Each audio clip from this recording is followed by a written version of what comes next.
бізде құрып жатыр. Субъект, әлемді басқаратын субъекті құрып жатыр бізде. Егер біз әлемді басқаратын субъект деңгейге шықпасақ, бізде ешқандай болашақ жоқ. Президентте болашақ жоқ, халықта болашақ жоқ, тілде, мүлде, ешкімде болашақ жоқ. Сондай, міне кәсіби деңгейде, сондай жүйелік күштер бізге қарсы істеп жатыр. Сол оны біз жеңе алмаймыз. А президент бізге жол ашып жатыр.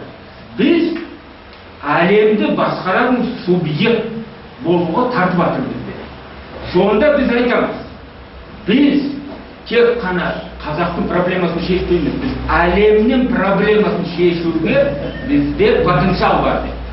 А ол потенциал біздің ата-бабамызда келіп жатыр. Сонан кейін бізде, міне біз айтамыз, патриотизм дейміз. Міне біздің ұлттық идея дейміз. Бізде ұлттық идея бар.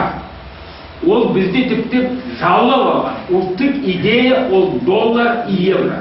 Нақты ұлттық идея. Ол бізде жаулап, біздің бәр ой пікірімізді бәрі билеп алған. Сондықтан, міне біз айтамыз.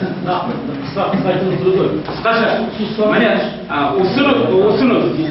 Міне біз міне нақты айту керекпіз. Міне Қазақстан егер әлемді басқаратын субъект болмай, соған талпынбай, міне ОБС-қа қазір кірді. Онсыз болашақ жоқ. Оны біз нақты жабу керек. Сонан кейін міне патриотизм, біздің патриотизм, бізде міне секіріп жүріп жүрміз, біз патриот, шын мәнінде бұлар міне кәсіби деңгейде бұлар ішкі жау. Патриот тек қана кәсіби деңгейде болады. Ол міне жүйелік түрде патриот болу керек.